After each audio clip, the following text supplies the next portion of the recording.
Now what you can also do, you can buy the dandelion root that's been roasted. So that's like a dandelion coffee. And you can buy a delicious drink in the health food shop, and we sell it at Misty, called chai dandelion. Every night while you sleep, your body enters its most powerful healing and fat-burning phase if you support it properly. Over the years, I've seen how gentle, natural remedies can make a world of difference. One of my favourite ways to encourage the body to burn fat, cleanse the liver and reduce inflammation is by sipping a simple herbal tea before bed. It's not about pills or gimmicks, it's about working with your body's natural rhythms. When you provide the right herbs at the right time, your body knows exactly what to do. These herbs not only help melt stubborn fat, but also calm the nervous system, improve sleep quality and boost digestion. Let me show you what I've found to work best. Whereas dandelion, lion is the king of the jungle, and I think dandelion is the king of the herbs in the garden, because dandelion is a bitter herb. If you were to bite it and eat it, it's very, very bitter. And you've heard the old saying, sweet to the mouth, bitter to the stomach. Sweet to the mouth, bitter to the stomach. Think of that with sugar. Sugar is sweet to the mouth but very bitter to the stomach. Whereas your bitter herbs like dandelion, they're bitter to the mouth but very sweet to the stomach, because it's the bitter herbs that stimulate the liver to release its digestive enzymes, and also the bitterness causes the stomach to release its digestive enzymes too. Dandelion is the liver herb. Your liver is a recoverable organ. It's the only organ in the body that has the ability to regrow or recover. That's why they can do a liver transplant on just a little bit of liver, and the liver will regrow.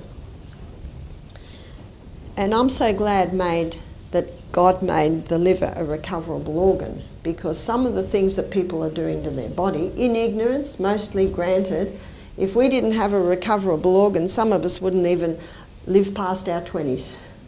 But God, in His great wisdom and mercy, made the liver to be a recoverable organ.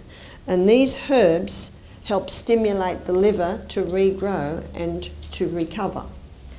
Cancer cannot get a hold on the body if the liver's working in optimum performance.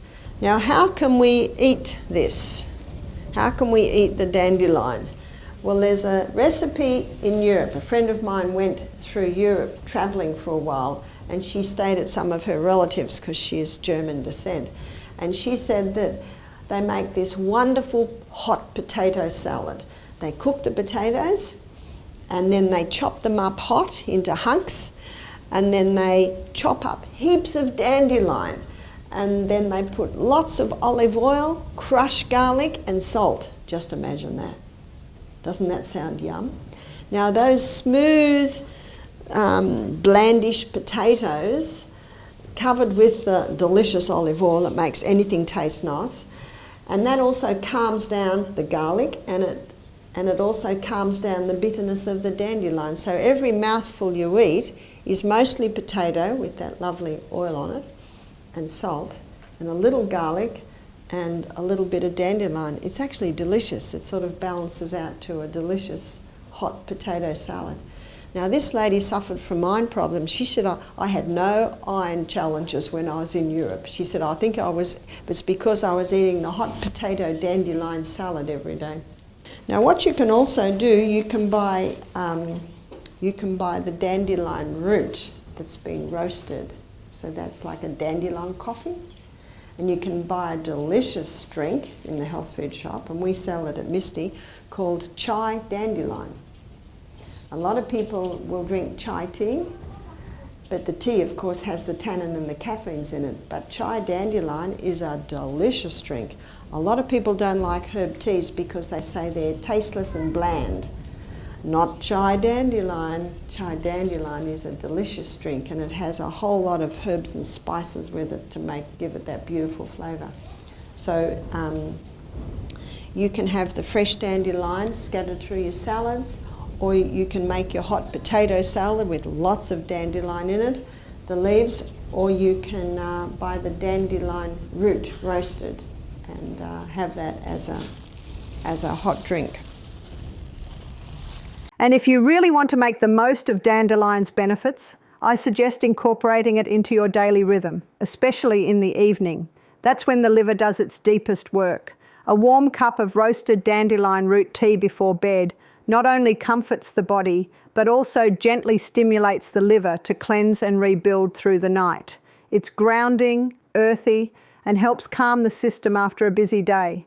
I like to sip it slowly, knowing that while I sleep, my body is doing its healing work. And remember, this isn't just about fat loss or digestion, it's about supporting your body in the way God intended, with nature's pharmacy right from the garden. Whether you're dealing with sluggishness, bloating, or just want to age gracefully, dandelion is one of the most beautiful gifts you can give your body.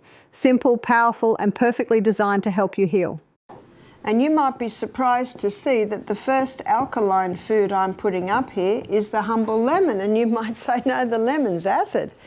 It is. And it's acid where it should be. There's only one part in the body that should be acid. You know where that is?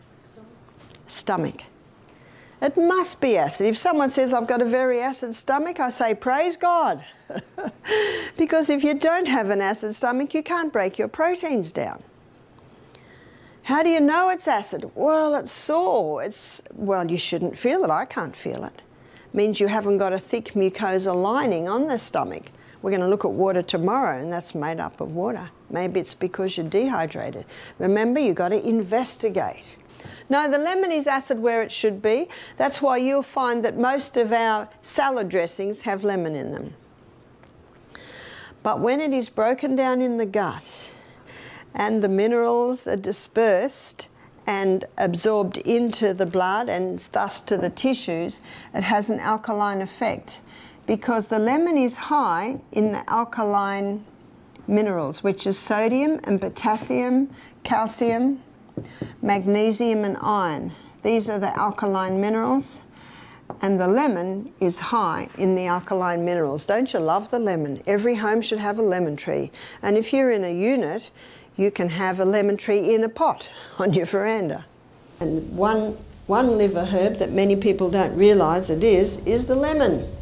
So a great drink in the morning. Remember, you wake up, have your water, have another bit of water, and then when you come near the kitchen, have the kettle boiled and put juice of a lemon in some water with a little bit of boiling water on top and have a warm lemon drink. Fantastic liver tonic early in the morning.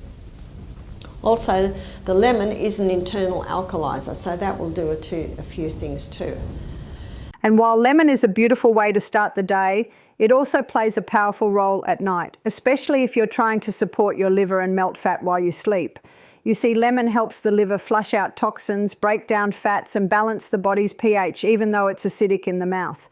When metabolized, it becomes beautifully alkaline to the tissues. So before bed, I like to sip a warm lemon drink. Just fresh lemon juice in warm water, sometimes with a pinch of cayenne or a slice of ginger. It's soothing, gentle on the stomach, and sets the stage for the liver to do its overnight work. When your liver is supported like this, it can begin clearing out the waste, processing fats, and helping your body heal. Something as simple as a lemon in water. God really did make it easy for us, didn't he? Garlic is also a blood thinner and vasodilator. Ginger is also a blood thinner and also a vasodilator.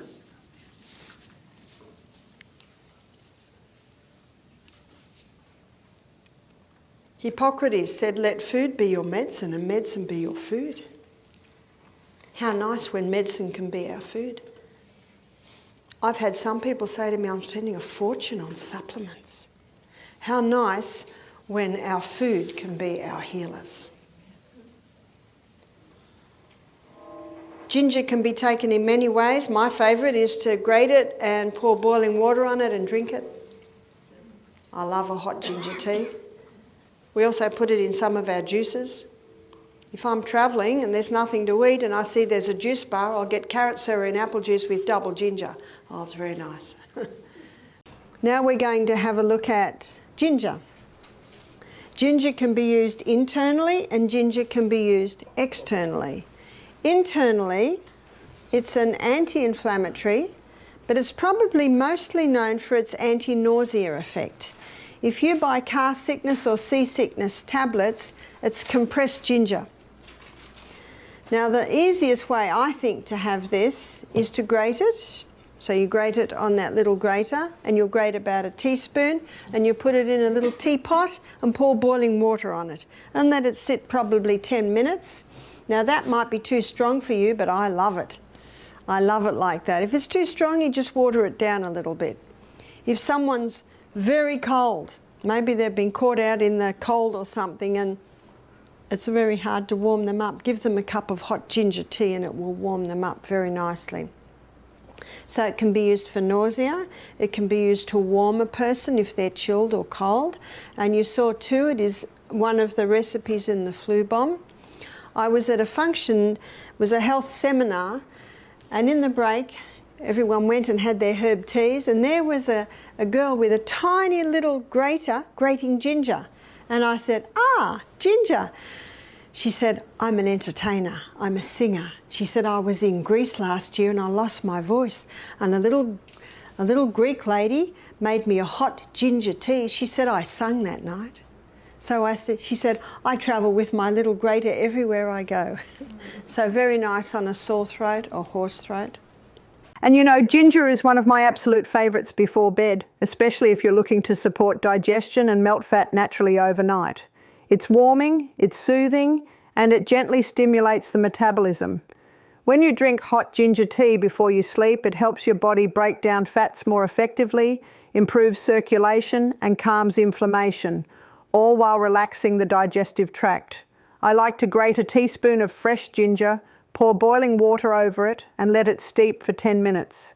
Sometimes I'll add a slice of lemon or a pinch of cayenne for extra effect. It's not only deeply comforting, it actually works with the body's natural nighttime detox rhythm. Ginger thins the blood slightly, opens up the blood vessels, and allows your liver to work more freely. So simple, yet so powerful. A warm cup of ginger tea really is one of nature's best nighttime fat-burning remedies. So I'm going to start with one that I'm not going to touch. And you'll know why I'm not going to touch it. Because it is stinging nettle. And I found this wonderful specimen this morning. Stinging nettle. Did you know that in the little cottage gardens when people first settled in... Is that wind? When Australia was first settled, the English colonies, and they had gardens, they always had a bed of stinging nettle. And stinging nettle can be used for, in a stew. You can use it like spinach, and we want rubber gloves on it, really thick rubber gloves, and you cut it up and you put it in your stew. And as soon as it cooks, it limps. And when it limps, of course you've got no more of the prickly things, and also it annuls, so to speak, the stinging of it. So why would you use stinging nettle? Stinging nettle's roots go deeper than any other root. And because the roots go so deep, they are able to access minerals way down deep in the earth. The top plants can't actually access the minerals that the roots get if they're way down deep.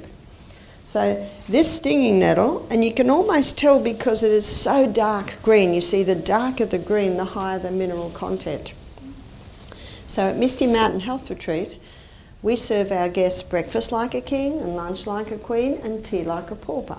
And so the evening drink that we give our guests is broth, and we cook onions with the skin on it and potatoes with the skin and celery and all the celery leaves, and we slowly cook that for about 4 hours, and in the last half hour we'd put stinging nettle in. And for a maybe 5-6 litre pot, we'd put about that much stinging nettle in. And then before we serve it, we strain it. So all the minerals that are in all those vegetables and all the minerals that are in that stinging nettle go into the water. So I say to our guests, aren't you glad we don't ask you to eat stinging nettle? We just drink the water from it. So all the minerals that are in the plants are now in the broth. So we strain that, and what we strain out is it's basically not good for much because all the minerals are now in the water. And I know an old Aussie habit, the ladies used to cook their veggies on a Sunday and cook their roast, and then the water from the vegetables they would make their gravy with. That was because it gives a nice flavour. You know what the flavour is? The flavour is minerals. So before we serve our broth, we put a couple of spoons of Celtic salt in it, and our guests love that broth at night. It really is what women used to call stock, yeah? In the, you know, they'd have their big old fuel stove and a big pot, and they'd cut up their carrots and put the tops and the ends in, and they cut up their onion and put the onion skins in. That's basically what we do. First 2 days at Misty Mountain Health Retreat are juicing days, so we just put the veggies together. But on the cooking days, there's always a broth pot in the kitchen, and you know, when the parsley is being cut up, all the sticks from the parsley they put in the broth, and it's the best stock. So you know, feel free to do that. Feel free to put your stinging nettle in, make a nice big broth pot, because then you can freeze it in little containers, and it's a great base for soups, great base for cooking your legumes, and a great evening meal is just having that cup or two of broth, very high in minerals. The nettle is also reported to help with the inflammation of the prostate gland. The nettle, being very, very high in minerals, is high in iron, so it's very good for people who are a little bit challenged with anemia.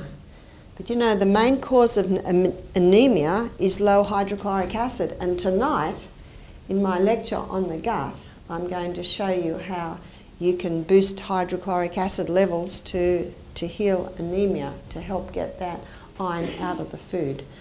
So that's what you would use stinging nettle for. And that's why I love using foam stinging nettle in the evening, especially in a warm mineral-rich broth. When you sip that before bed, your body is receiving a gentle infusion of deep earth minerals, iron, magnesium, calcium, all of which help the liver, kidneys and digestive system do their work through the night. Nettle supports fat metabolism not by forcing the body, but by nourishing it so it can function at its best. If your cells are well mineralized, your metabolism naturally improves, inflammation lowers, and the body releases what it doesn't need, like excess fat and fluid.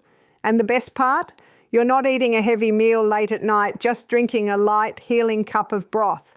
I always say, drink your minerals, let them go to work while you sleep, and you'll wake feeling lighter, clearer, and more energized. That's the power of a simple, nourishing, stinging nettle broth at bedtime. We are all so different. Mm-hmm. We're all a combination of birth, genetics, experiences, and that's why I believe everyone should be their own doctor. There is another herb that you can take on the inside to get inflammation down, and that's turmeric. Mm-hmm. Turmeric's a very powerful herb internally to get the inflammation down. How often or how much? So, a teaspoon 3 times a day. Sure. If it's the fresh turmeric, you would triple that dose. If it's dried, then you bring it back. And turmeric, what a beautiful herb to include in your bedtime routine. I love mixing it into warm plant-based milk with a little pinch of black pepper to boost its absorption. Sometimes I'll add a touch of raw honey for sweetness. This simple golden drink helps calm the nervous system, reduce inflammation, and gently supports the liver's detox work overnight. It's not just soothing, it's healing. Turmeric helps your body break down fats, flush out toxins, and promote deep, restful sleep. So before you go to bed, sip on this golden milk and let nature do its quiet work while you rest. As we've explored together today, nature truly provides the gentlest and most effective tools to support your body's natural fat-burning process while you sleep. Whether it's a warm cup of ginger tea, a soothing lemon drink, or a mineral-rich nettle broth, these simple bedtime habits can help stimulate your liver, improve digestion, reduce inflammation, and gently melt away stubborn fat overnight. Remember, healing doesn't come from quick fixes. It comes from consistency, nourishment, and trusting your body's ability to repair when given the right support. Making these small changes can lead to long-term benefits in your energy, weight, and overall well-being. If you found this video helpful or inspiring, I'd love to hear from you in the comments below. Don't forget to like, share it with someone who needs it, and subscribe for more natural health wisdom. Take care of yourself and remember your body was designed to heal. Just support it.